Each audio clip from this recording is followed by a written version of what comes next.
Jesus? यीशु कौन है? That is the most important question you will ever be asked. ये आपकी जिंदगी का सबसे जरूरी सवाल है जो आपसे पूछा जाएगा। Who is Jesus? यीशु कौन है?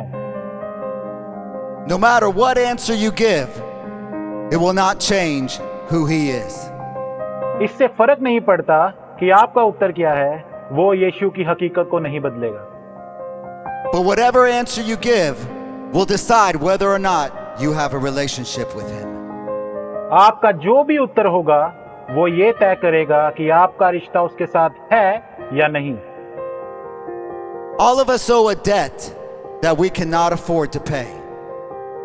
हम सब लोग एक ऐसे कर्जे में हैं जो हम कभी नहीं चुका सकते। The Bible says in Romans 3:23, all have sinned and fall short of the glory of God. Romeo उसका 3 उसकी 23 में लिखा है कि हम सब ने पाप किया और हम उसकी महिमा से रहित हैं।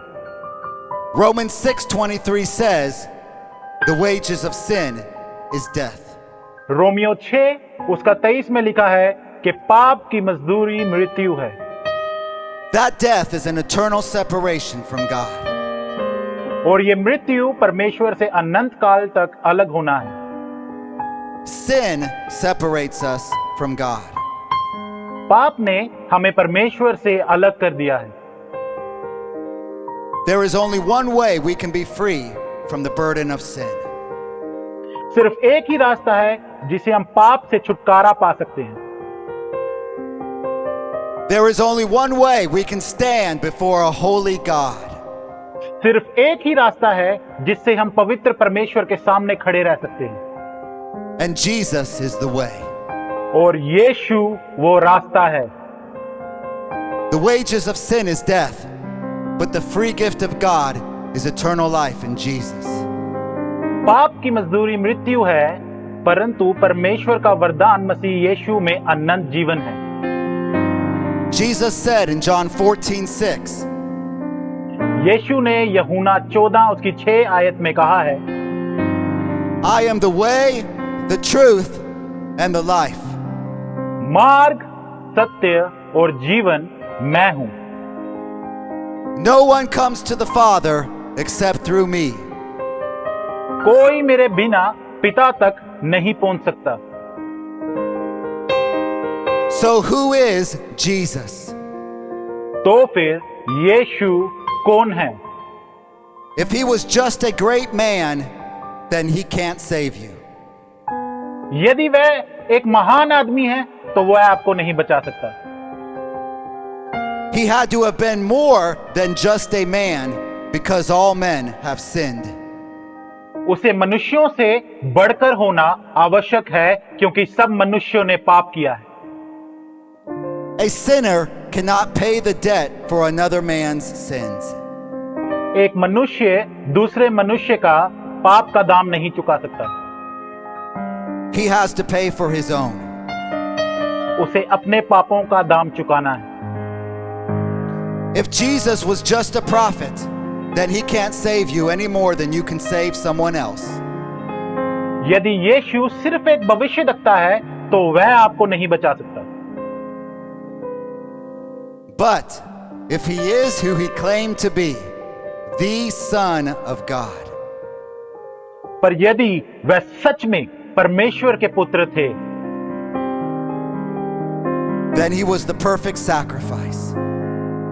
तो फिर वह सिद्ध बलिदान थे।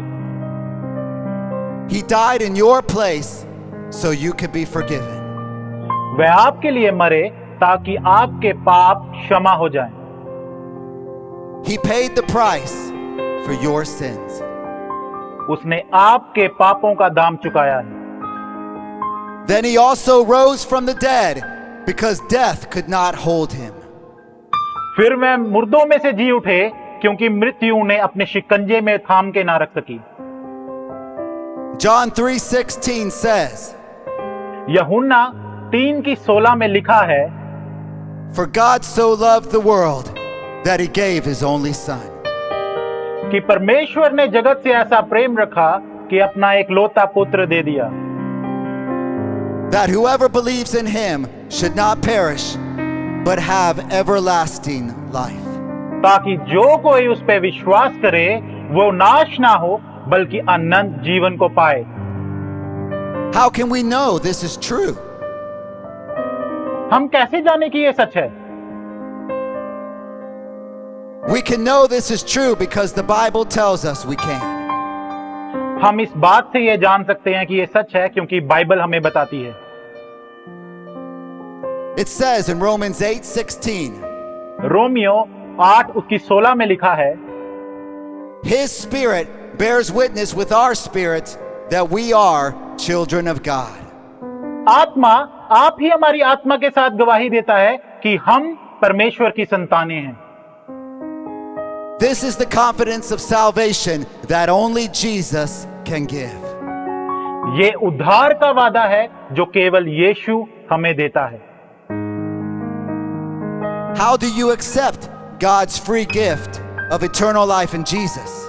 आप कैसे परमेश्वर के उस मुफ्त वरदान को जो मसीह यीशु में है, अनंत जीवन के वरदान को पा सकते हैं? Romans 10:9 says, रोमियो 10 उसका 9 में लिखा है, If you confess with your mouth that Jesus is Lord, यदि तू अपने मुंह से अंगीकार करे कि यीशु ही प्रभु है, and believe in your heart that God raised him from the dead, और मन से विश्वास करे कि परमेश्वर ने उसे मरे हुओं में से जिलाया, you will be saved. तो तू उद्धार को पाएगा। So who is Jesus? तो यीशु कौन है? He is the Son of God who died for you because he loves you. वो परमेश्वर का पुत्र है जो आपके लिए मरा क्योंकि वह आपसे प्रेम रखता है। Will you call him Lord? क्या आप उसे प्रभु कहकर बुलाएंगे? Jesus said in Revelation 3:20, यीशु ने प्रकाशित वाक्य 3 के 20 में यह कहा, Behold, I stand at the door and knock. देखो मैं द्वार पे खड़ा हूं और खटखटाता हूं। If anyone hears my voice and opens the door, I will come into him. यदि कोई मेरा शब्द को सुने और दरवाजे को खोले तो मैं अंदर आऊंगा। Jesus is knocking on your door right now. Will you answer? यीशु इस समय आपके दिल के दरवाजे को खटखटा रहे हैं, क्या आप जवाब देंगे? Will you open the door and let him in? क्या आप दरवाजा खोलेंगे और उसे अंदर आने देंगे? If you will, then pray this prayer with me right now. यदि आपका जवाब हाँ है तो इस समय मेरे साथ मिलके ये प्रार्थना करें। Say, Jesus, कहें, यीशु, I believe you are the Son of God. मैं विश्वास करता हूं कि आप परमेश्वर के पुत्र हैं। I believe that you died for my sins. मैं विश्वास करता हूं कि आप मेरे पापों के लिए मरे। I also believe that you rose from the dead and you are alive. मैं विश्वास करता हूं कि आप मुर्दों में से जिंदा हैं और आप जिंदा हैं। I want to have a relationship with you. मैं आपके साथ एक रिश्ता चाहता हूं। I confess that you are Lord. मैं अंगीकार करता हूं कि आप प्रभु हैं। I open the door right now and ask you to come in. मैं दरवाजे को खोलता हूं और आपको अंदर बुलाता हूं। Jesus, come in. यीशु, आप अंदर आइए। Amen. आमीन। हालेलुया। Hallelujah.